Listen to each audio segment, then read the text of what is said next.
Euzu billahi mineşşeytanirracim. Bismillahirrahmanirrahim. Vessalatu vesselamu ala Muhammedin enbiya ve ala alihi ve ashabihi ve barik ve sellim ecmaîn. Rabbi şrah li sadri ve yessir li emri ve ahlul ukdeten min lisani yefkahu kavli. Rabbi zidni ilmen ve fehmen ve elhikni bis salihin. Esselamu aleyküm ve rahmetullahi ve berekatuhu. Değerli kardeşlerim, bizleri bir daha öz zikri etrafında bir araya toplayan Allah Azza ve Celle hamdü senalar olsun. Rabbimiz Subhanahu ve Teala elə bir xeyir nəsib edir ki, həqiqətən bilirsiniz ki, vəziyyət getdikcə çətinləşir. Oradan da bunu müəyyən iş sektorlarında olan qardaşlarımız, iaşə obyektlərində olan və yaxud da müəyyən bir ticari pozisiyalarda olan qardaşlarımız daha çox hiss edir. Yəni evdən bayıra çıxmayan qardaşlarımız, bacılarımızdan da çox, əsasən bayırda Rusinin dalıyca qaçan qardaşlarımız və bacılarımız daha çox hiss edir.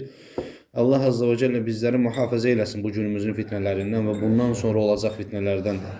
Çünki biz bilirik ki, Nəbi sallallahu aleyhi və səlləm buyurur ki, bir hədisdə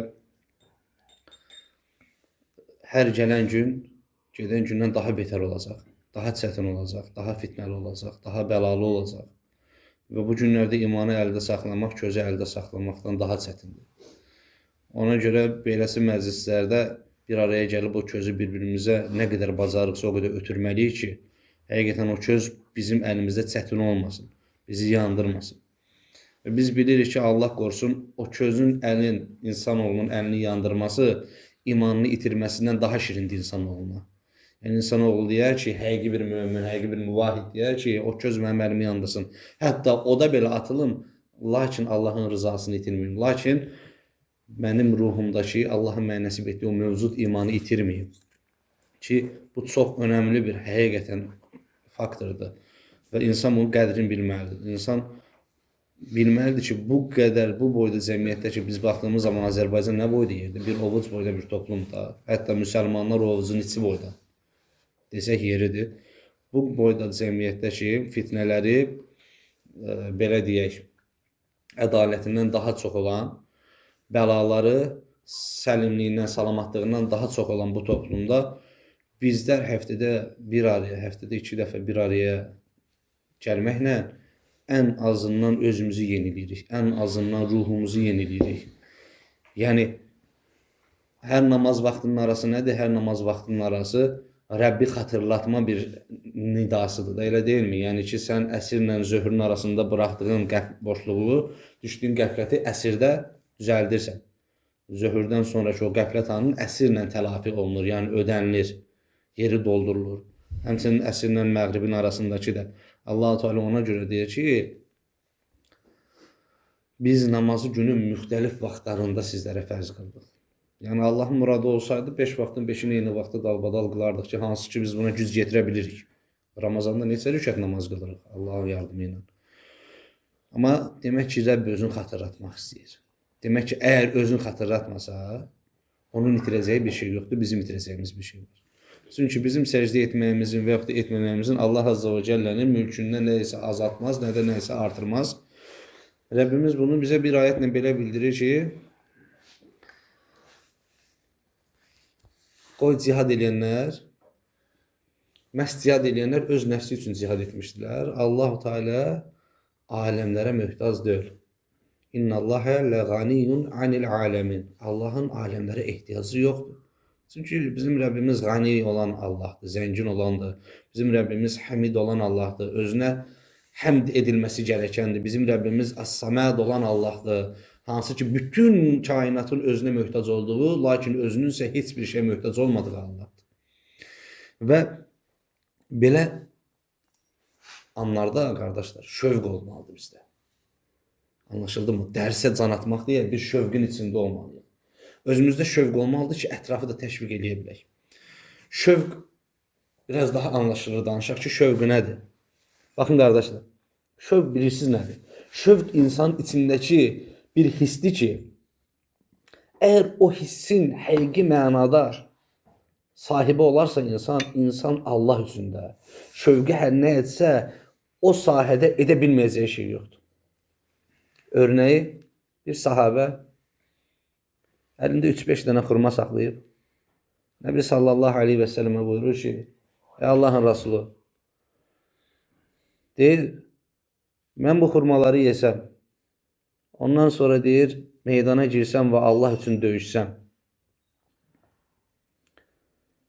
və beləcə şəhid olsam, Allah mənə cənnəti nəsib eləyər. Allah Rasulü sallallahu aleyhi və səlləm deyir ki, bundan heç bir şübhən olmasın, deyir. Əlindəki xurmaları qoyur qırağa, qayıdır, deyir ki, o zaman deyir, 3-5 xurmaya görə cənnəti gözlətməyinə dəyməz. 3-5 xurmaya görə cənnəti gözlətməyinə dəyməz və meydana girir. Şövq bilirsiniz nədir? Əri, 4 dənə övladı Allah və Rasulü uğrunda vuruşub da şəhid olduğu təqdirdə libasını kişi libası kimi geyinib, üzünü örtüb Allah Rasulü sallallahu aleyhi və səlləmin yanında kişi kimi, 4 tərəfində də kişi kimi vuruşan hissin adıdır. Şövqün sahibi olan Nəsibənin adı. Bir qadın idi. Zövcünü və 4 dənə övladını itirdi. Kişi libası geyindi, üzünü bükdü. Allah Rasulü deyir ki, sağıma baxırdım, sağımda Nəsibə idi. Solumda Nəsibə idi, önümdə və arxamda Nəsibə idi. Kişi kimi vuruşub kafirlərlə.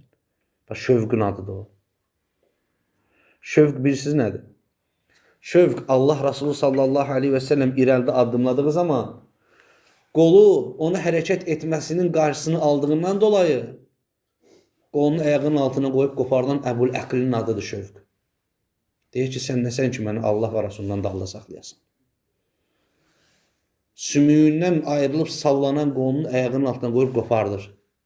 Ki, sən nəsən ki, məni Allah Rasulundan gerdə saxlayasan. Mənə mani olasan onun yanında olmağıma. Şövq budur.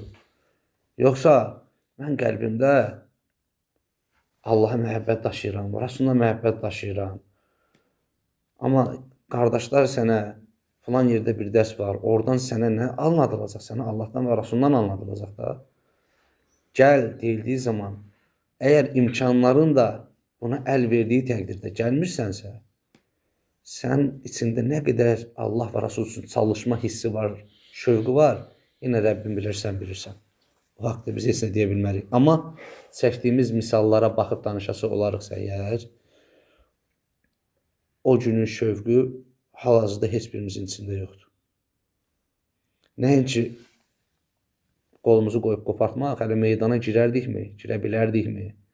Danışanda rahatıq, Allah Rasulunun vaxtında olsaydıq sallallahu aleyhi və səlləm, onun yanında belə olardıq, elə olardıq. Əbu Ləhəb də onun vaxtında olub da.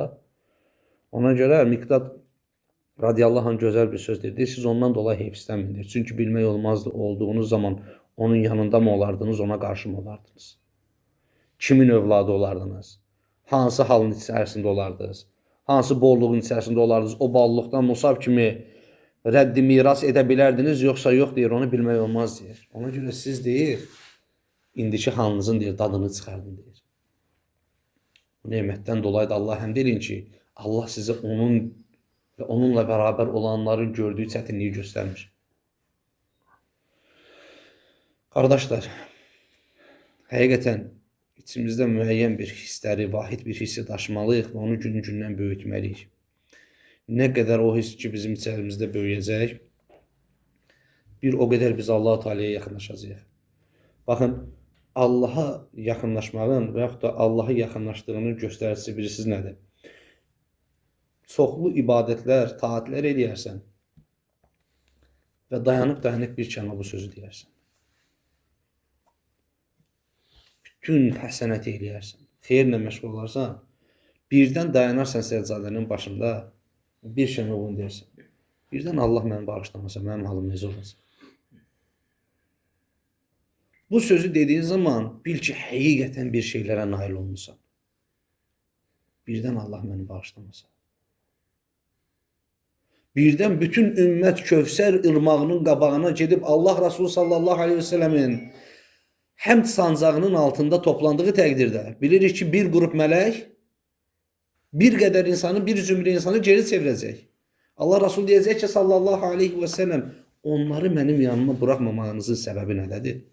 Onlar deyəcək ki, Allahın Rəsulü, onlar sənin ümmətindən deyil.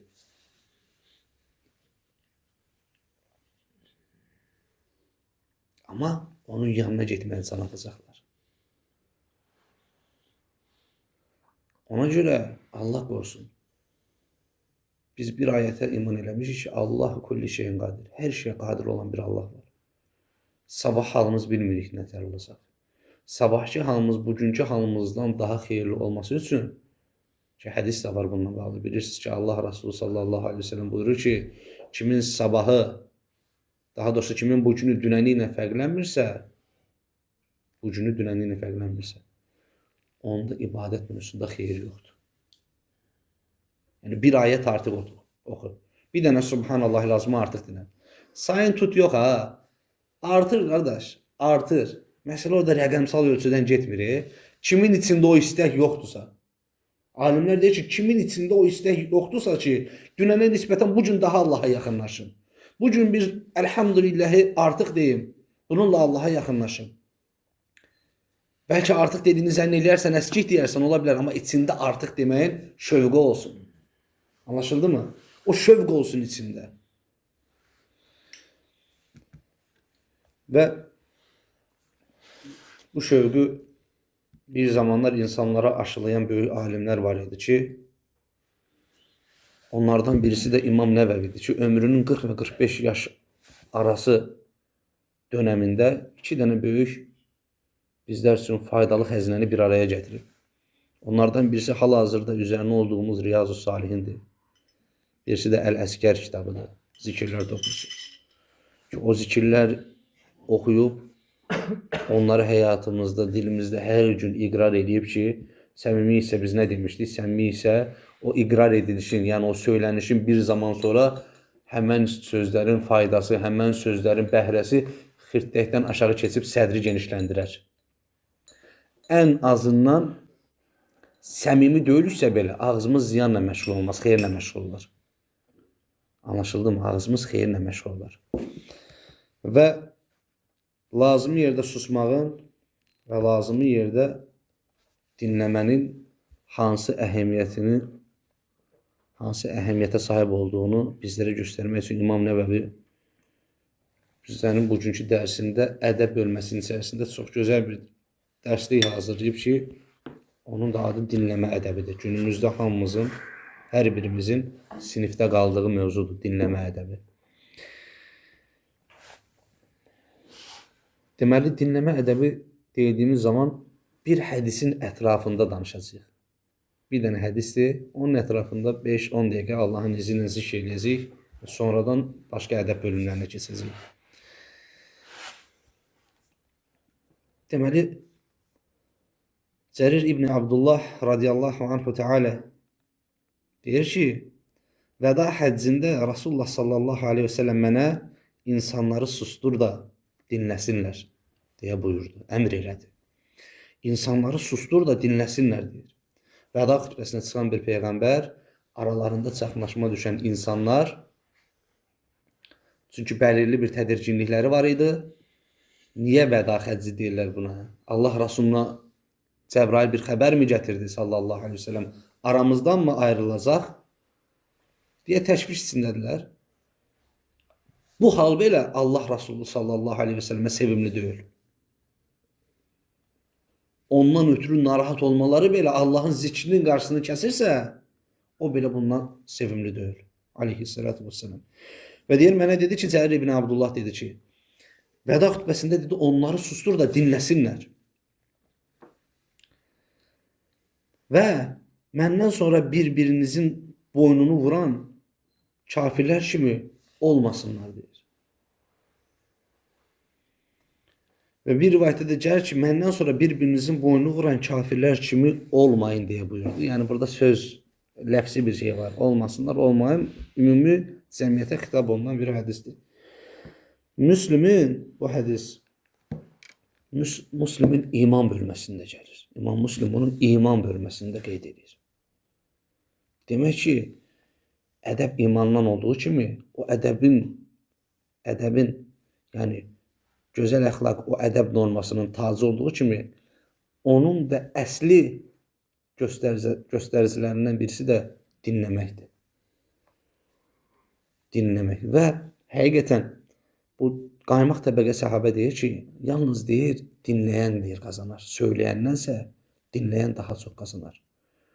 Çox danışan adamı, çox çəkişməyə girən adamı, çox intriqa aparan adamın, çox mübahisələrə girən adamın heybəti olmaz. Heybəti azalar. Adamın ciddiyyəti itər. Həqiqətən, özünə bəlkə söyləməzlər, qardaşım inciməsin, qəlbi qırılmasın. Həmən adamın ciddiyyəti itər. Ona görə sahabə deyir ki, biz baxırdıq ki, kim daha az danışır. Kim daha az danışırsa deyir, gedib ondan faydalanırdıq. Az danışan adam deyir, ağzı deyir, bərk-bərk bağlanmış deyir. İçərisində yaqutu, mücəvhəratı daşıyan xəzinə sandığına bənzəyir. Kim deyir, ona düzgün yaxınlaşarsa, kim ondan doğru faydalanarsa, yəni o qapağı açmağı bacararsa, şübhəsiz ki, o oradan deyir faydasız. Yəni o oradan dünyəvi və yaxud da uxrəvi bir mənfəətsiz ayrılmaz. Ona görə gülməyin, yeməyin, bu ədəblərin vaxtı var. Bugünkü mövzumuz nədir? Bugünkü mövzumuz dinləmə ədəbidir. Allah Rasulü nə deyir? Dinləsinlər məni deyir. Məni dinləsinlər. Və deyir, mən qorxuram ki, deyir. Yəni, biz səs-küy var axı ortada, bir çəkişmə var. Mən deyir, qorxuram ki, deyir. Mən deyir, ölümümdən sonra bir-birinizi deyir, qorxum ondan ki, bir-birinizin deyir, boynunu vuran kafirlər kimi olarsınız. Kafirlərin bir-birinin boynunu vurmaq səbəbləri nədir? Klassikə baxdığımız zaman, mütəqaddimə, mütəəxirə baxdığımız zaman insanoğlunun bir-birinə düşmən kəsilməz səbəbinin əsli qaydası bir-birlərini dinləməməkdən dolayıdır. İnsanoğlu nə vaxt ki, bir-birini dinlədi, heç şübhəsiz ki, dil tapdılar danışmağa, müqavilə bağlamağa, saziş imzalamağa və yaxud da bir barışıq eləməyə, qız verməyə, qız almağa, aralarındakı o müsibəti, aralarındakı o qanqarasılığını bitirməyə dil tapdılar. O bir söz var, bizim mentalitetdə o qədər istifadə olunmur, əsas türk mentalitetində istifadə olunur ki, o insanlar danışa-danışa, heyvanlar iyiləşə-iyiləşə, qoxlaşa-qoxlaşa anlaşarlar deyir. Yəni, dil taparlar deyir. Heyvanı görmüsən, gəlir, durur ağzının böyründə, iyiləyir onu, bilir ki, o yad gələn bunun ərazisinə göz tikib yoxsa yox. Və çıxır gedir, bilir ki, bu qaydacaq, bu burada nəsə gəldi, fırlanıb qaydacaq. İnsan oğlu amma heyvan elədiyini eləyə bilmir. Heyvan etdiyini etmək istəmir. Daha doğrusu. Qardaş, vallahi qabağındakı batil da, sən də bilirsən, mən də bilirəm. Amma dinlə də nə olar o batili? Nə olar? Dinlə, batil öz argumentlərini təqdim eləsin. İçindəki hissləri təqdim eləsin. Əgər sən gözəl şəkildə ədəb göstərsən, vallahi elmin çatmadığı təqdirdə Allah sənə yardım eləyəcək. Elmin çatmadığı təqdirdə Allah səni dilverə döndərəcək ki, onun argumentlərinin hamısını çürüdəsən. Yox, əgər dinləməsən onu, Allah Teala yardımı sənin üzərindən qaldırar. Baxın, biz Allah Resulü sallallahu aleyhi ve sellem'in sünnətlərinə sahib çıxmaqdan danışdıq. Biz İslamın rəngindən, o rəngi necə sahib olub, necə onu daşıya bilərik, bunlardan danışdıq. Baxın, qardaşlar, həqiqətən müsəlmanlar, xalis müsəlmanlar, həqiqətən oturuşlarının, duruşlarının, ticarətlərinin, ağızlarından çıxan sözlərin, dinlədikləri zaman necə gözəl dinlədiklərinin, səbir göstərdikləri zaman necə cəmil bir səbir göstərdiklərinin şahidi olduqları qeyri-müslimlər tərəfindən tərif görürlər. Yoxsa insanlar dil bilmədikləri bəldələrdə nətər dəvət aparıblar? Ona görə dinləmək, qarşı tərəfin ümumiyyətlə qəlbin qazanmaq üçün ən böyük ünsürlərdən birisidir. Baxın, dəvət vermək istəyirsən də, doğrudur.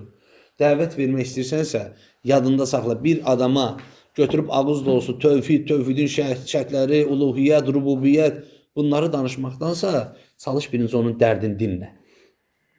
Bir insanın dərdini dinləsən, o, səninlə arasındakı bir dənə libası cıracaq və səni özünə yaxın buraxacaq. Yox, sən onun dərdini dinləməsən, deyəcək bu nə danışır? Bu bilir heç mən hansı həyatı yaşayıram, mənim çətinçiliyimi bilir, mənim problemlərimdən xəbəri var, mən İslamı qəbul etdiyimi gedib evdə söyləsəm, desəm, və bilsələr nə deyəcəklər, mən işdə mənim namazı qılmağa qoyacaqlar, qoymur. Nə tövfid, bu nədən danışır bu? Amma sən ona desən ki, qardaşım, ümumiyyətlə bir danış görəksən, bu sıxıntıların, həyatın, valideynlərin yaşayırmı, həyatdadırlarmı, yoxsa vəfat mı ediblər? Bir insana danışmaqdan çox dinlənilməsinə ehtiyacı var. İnsanoğlunun bu gün psixoloqlarda qalmağının tək yeganə səbəbi onları dinləyən olmadığından dolayıdır. Çünki bütün dostluqlar, bütün qardaşlıqlar, bütün rəfiqəliklər, hər bir şey dünya mənfəətinin üzərinə qurulub. Dünya mənfəətinin üzərinə qurulub. Ona görə bir insanın dərdi sənə maraqlı deyil.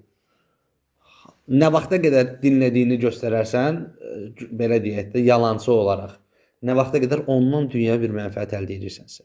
Ya asudə vaxtı, məsəl üçün, ondan gözəl keçirirsənsə. Məsələ ancaq pul deyil, mal deyil ancaq. Asudə vaxtı o adamla keçirtməkdən xoşun gəlir. Məsəl üçün, onun mələyani boş işlər görməsini və o işlərin sənin həyatındakı sənə istirahət, komfort, belə deyək, düzənini təmin etməsini sənin üçün xoşdur. Və ona görə o arada bir nəsə danışanda sən də oturub dinləyirsən. Amma yoxsa səmimi olaraq yaxınlaşıb bir adama, qardaş, mən sənə baxıram, sən hər dəfə gəlirsən, məsciddə namazı qılırsan, qıraqda oturursan, sən nə sıxıntın var Allahın izni ilə, bəlkə izzət sahibisən, ona görə təqdim edə bilmirsən. İnşallah Allahın izni mənə desən də, uyğun bilsən, mən də əgər edə biləcəyimiz bir şeysə, digər müsəlmanlara desəm, adam görsün ki, subhanallah, müsəlman qardaşım mənim dərdimlə maraqlanır və bir şeylər eləmək istəyir. İslam budur. İslam Allah Resulü sallallahu aleyhi ve sellem buyurur. Buyurur, müsəlmanlar bir-birlərinin hissələrini tamamlayan bir bina kimidirlər. Və sahabə deyir ki, onu deyəndə barmaqlarını bir-birinə keçirdir, pərçim alında tutur. İslam budur. Ona görə dinləmək çox önəmli bir faktordur həqiqətən. Dinləməlisən, hətta özün danışa bilmədiyi bir şeyləri açmalısan ki, danışsın, içi boşalsın. Çünki insanoğlu Allah qorusun. İnsanoğlu müsibətlərə, sıxıntılara səbr eləyər, tək ona sinə gələ bilməz. Rəbdən də yəqin deyil axı. Yəqin olsa, onsuz da heç kimə ehtiyacı yoxdur. Rəbdən də yəqin deyil, hamımız qeybi iman eləmişik. Artıq oraya başlayır ki, bu sıxıntılar ancaq məni tapdı. Nə oldu? Mən imanımı artırıram, mən zikri artırıram, mən bir cüzüydü eləmişim, 200 Quran oxuyuram. Bu imtihan dayanmır ki, dayanmır. Bu imtihan dayanmır ki, dayanmır. Artıq orada da Allah qorusun. Orada da insan bəlkə də asi halda yatar və durduğu zaman necə durar? Əgər dura bilərsə, elə deyək də, dura bilməzsə, ölərsə, hansı hal üzrə ölmüş olar? Onu aləmlərin Rəbbi olan Allah bilir ki, Allah mühafizə eləsin bizləri bir şeydən. Ona görə qardaşlar, birbirimizə sahib çıxmalıyıq, həqiqətən. Bax, və danışan adamın, yəni bir alimin, bir elm tələbəsinin, bir belə deyək, vaizin, bir münadinin, bir xatibin hətta bir şeyləri danışdığı zaman, özü bir şeyləri danışdığı zaman kimliyindən asılı olmayaraq kim danışır danışsın, susturmağa haqqı var. Bu şəriətdir. Ona görə biz bura xeyir danışmaq üçün bir araya gəliriksə, və yaxud da insanlar xeyir danışmaq üçün bir araya gəlirsə, onun qabağın ziyanla korlamayaq. Baxın, qədim Osmanlıya bağlı mədrəsələrdə, ərəb mədrəsələrində də məncə olmalıdır. Qədim Osmanlıya bağlı mədrəsələrdə hər gün tələbələrə bu söz bu hədis xatırladılır. Ki, Nəbi sallallahu aleyhi və səlləm bir hədisdə buyurur ki, Bismillah, Mən kənə yu'minu billahi vəl yevmil əxir fəlyəqul xayrat əvl yasmut. Allaha və axirət günə iman edən ya xeyir danışsın, ya da sussun. Oxuyursan axşam, çəkirsən 500 dənə, 1000 dənə, 4-cü gün axşamdırsa salavat, La ilahe illallah dalıyca, Kəhf surəsini oxuyursan, çıxdın, bir dənə nüans sənə xoş gəlmədi. Və yemək stolundasan, Yemək stolunda oturursan, bilirsən də yemək stolunda xeyirli şeydən danışmaq sünnətdir. Mələyəni şeydən danışmaq icazəli deyil. Avtomatik olaraq yemək çəkəninə qədər hamı bu hədisi xatırladır. Niyə görə? Günün sıxıntıya düşməsin. Çünki Allah-u Teala gündüzlərin izzətini, şərəfini gecələri səlim olana verir. Gecələrin izzətini və şərəfini gündüzləri səlim olana verir. Yəni yaşayışı salamatda olana. Məsələn, bu gün oturub biz dizimizə döyürük ki, biz niyə qiyam-ı-leyl qıla bilmirik? Niyə təhəccüd qıla bilmirik? Nə var ki, burada məsələn qılmaq? Abdullah ibn Ömər gündə 4 dəfə, 5 dəfə 1 saatdan bir qalxıb dəstəmazı təzəliyib qılarmış. Biz bunu niyə qıla bilmirik? Çünki gündüzlərimiz salamat deyil. Gündüzlərimizdə izzət payı yoxdur. Yenə deyirəm, hər şeyi 5 vaxt namazın üzərində yükləmək olmaz qardaşlar və yaxud da bacılar. Heç nəyə yükləmək olmaz. Gündə 5 vaxt qılınan namaz, sünnətin qılırsan, böyük bir mərifət şeydirsən özündə. Qardaş, Allah-u Teala sənə xəlifə deyir, subhanallah. Sənə deyir ki, yer üzərinə xəlifəmləri göndərəcəm, xəlifələrimi göndərəcəm deyir.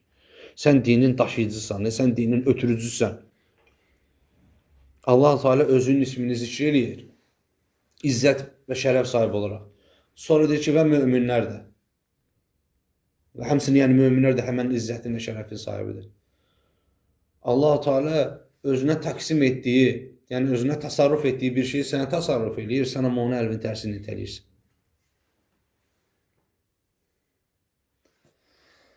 Ona görə qardaşlar, həqiqətən başda öz nəfsimə, sonra sizlərə tövsiyə edirəm ki, həqiqətən ağzımızı açdığımız zaman açmazdan öncə onun təsarrufunu aparaq. Biz nə deyəcəyik? Ağzımızdan çıxanı, düzdür, hamısını güdmək olmur. Başa düşürəm, insanlıq halıdır. Dünya ilə iç-içəyik, hətta iç-içə deyilik, dünyanın içindəyik. Amma ki, biraz bəzi yerlərdə heç olmasa, insanların gözləri bizdə olan yerlərdə heç olmasa, insanların bizlərin mömin modeli olaraq gördükləri və təqdim etdikləri o yerlərdə heç olmasa, biraz özümüzə sahib çıxaq. Deyib, mən ağzımı açdım. Falan şeylərdə söylədim.